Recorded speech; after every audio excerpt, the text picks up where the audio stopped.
Resumo da semana. Muito bem, uma semana bastante movimentada na volta dos trabalhos parlamentares aqui na Câmara dos Deputados. E quem vai falar sobre isso conosco é a jornalista Ana Raquel Macedo, editora-chefe da Rádio Câmara. Olá, Ana, tudo bem? Tudo bom, Márcia Aquilissardi, como vai? Tudo certinho. Bom, uma semana em que vários projetos foram aprovados e também houve avanço em discussões sobre outras questões, não é, Ana? Vamos começar com duas questões envolvendo direitos das mulheres. Primeiro, um protocolo bastante importante para proteger mulheres em ambientes de entretenimento, não é? E junto disso também o selo Empresa Amiga da Amamentação. O que significam esses dois projetos, Ana? Pois é, Márcio, essas são duas pautas muito importantes e que foram debates muito ricos no plenário da Câmara nesta semana. Esse primeiro, né, que é o protocolo Não é Não, ele traz justamente uma segurança a mais. A ideia é trazer uma segurança para as mulheres que nos ambientes de entretenimento, sejam casas noturnas, boates, shows em locais fechados, locais que haja a venda de bebida alcoólica, que elas possam se sentir seguras, à vontade, para curtir ali o ambiente, se divertir, sem ser importunadas. Então, esse protocolo Não é Não é justamente para proteger as mulheres de assédio, de importunação sexual ou mesmo de violência. E a ideia é que você, por exemplo, no caso, se a mulher for abordada ali e falar que não quer aquela abordagem, acabou. Por isso não é não. Não tem que haver a insistência, não tem que haver ali o assédio e a continuidade dessa aproximação. Quando a gente tem esse protocolo Não é Não, então, para esses estabelecimentos, você tem os direitos das mulheres ali e também os deveres desses estabelecimentos.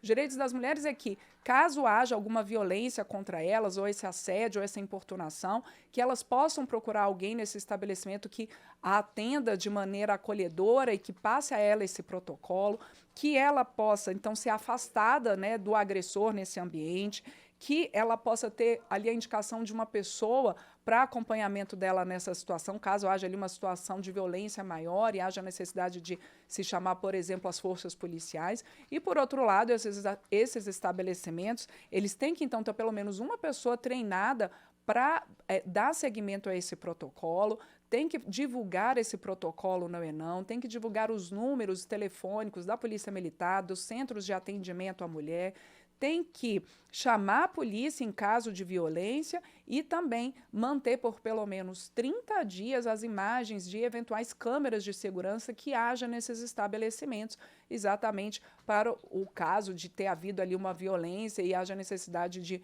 um inquérito policial e algo ali na justiça.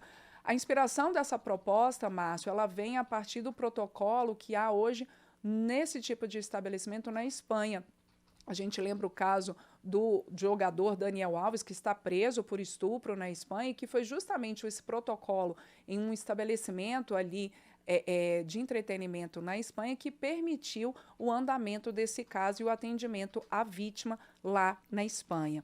Bom, a relatora, a deputada Renata Abreu, do Podemos de São Paulo, deu até um depoimento próprio, porque ela mesma tem casas de show, e ela falou ali que fez algumas modificações nas propostas que estavam em tramitação na Câmara, para que haja a possibilidade de atendimento desses protocolos pelos estabelecimentos, mas sem haver ali algo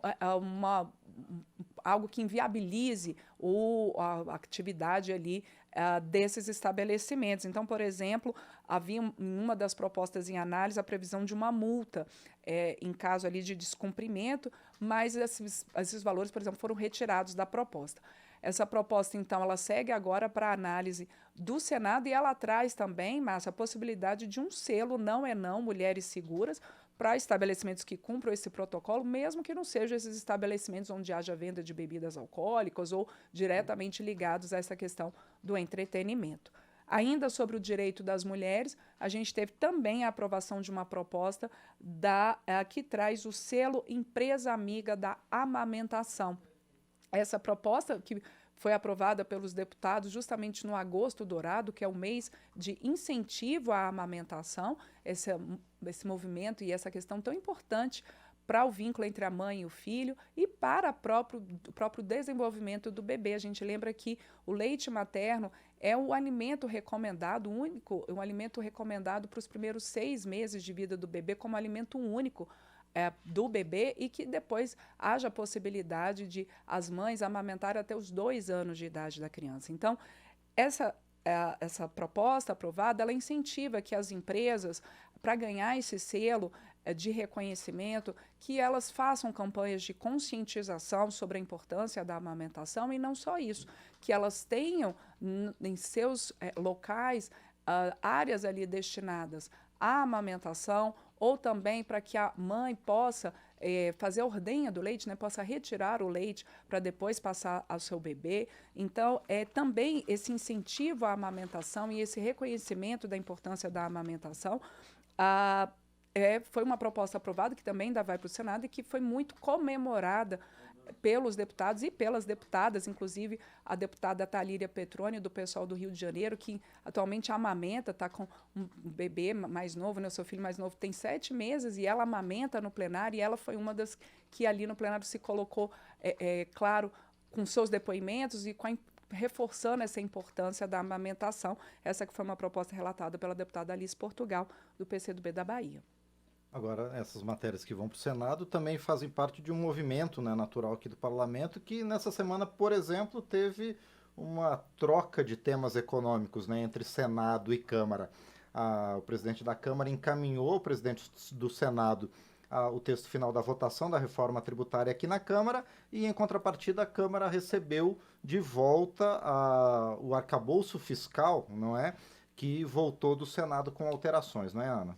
Isso aí, Márcio. A gente ainda tem, e isso os líderes partidários falam, que a gente ainda tem aí a previsão de um semestre ainda muito focado nas pautas econômicas, seja na Câmara, seja no Senado. É claro que essa semana a gente teve a aprovação de pautas relacionadas aos direitos das mulheres, pautas consensuais que já vinham sendo debatidas há um tempo na casa, mas essa é o que você tem razão, essa questão econômica ainda está muito forte.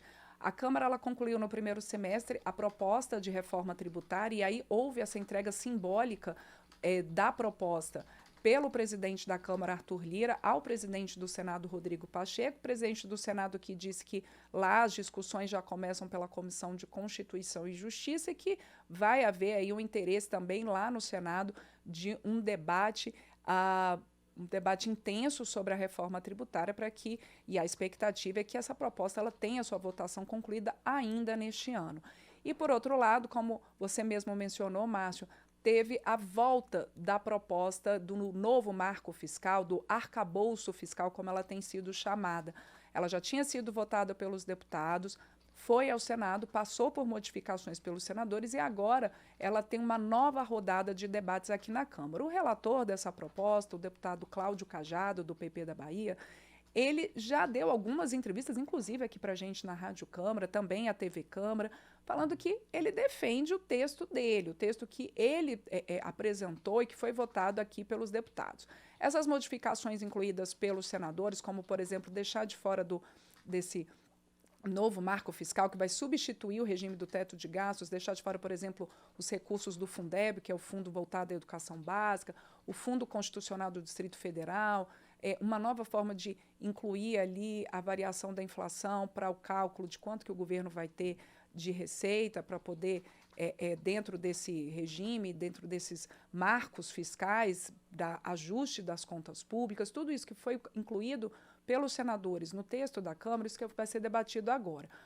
Não foi votado nessa semana. O presidente Arthur Lira deu uma entrevista coletiva dizendo que o deputado Cláudio Cajado ainda vai conversar com os líderes, mas que há uma disposição da Casa e, sim, um compromisso ali de a Casa votar essa proposta até o dia 31 de agosto, para que essas diretrizes do novo marco fiscal, do arcabouço fiscal, elas possam entrar na discussão orçamentária, porque essa é uma discussão importante no semestre, Márcio. A gente tem ainda uma pendência de votação, que é da Lei de Diretrizes Orçamentárias, e no fim de agosto chega também a lei orçamentária para o próximo ano. Então, essa base de como é que o governo vai controlar as contas públicas e os limites de gastos, né, isso daí que está no novo arcabouço fiscal, realmente é super importante para a discussão do orçamento, porque interfere em como o governo vai investir os recursos que arrecada em políticas públicas.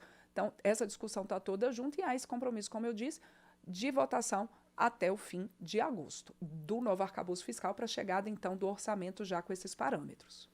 Bom, e além da reforma tributária, também foi ao Senado o Sistema Nacional de Cultura, que nem precisou passar pelo Senado, né? Quer dizer, ainda existe uma possibilidade, pelo plenário da Câmara, ainda existe uma possibilidade que vá, mas a princípio o Sistema Nacional de Cultura deve ser analisado agora pelos senadores, não é, Ana?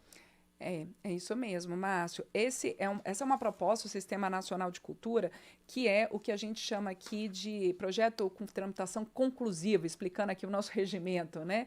Que é aquela proposta que ela pode ter a sua votação concluída no âmbito das comissões permanentes da Câmara e, em princípio, ela não precisa passar pelo plenário, a não ser que haja um recurso, tem um prazo ali para apresentação de recurso, para que ela seja analisada, então, pelo conjunto dos deputados. Mas é como você colocou mesmo, em princípio, ela já pode, né, ela pode ir diretamente ao Senado. E o que traz esse sistema? A ideia é que, com uma gestão da União, você tenha um sistema de cultura que seja responsável pelo planejamento, pela gestão, pela promoção de políticas públicas na área cultural.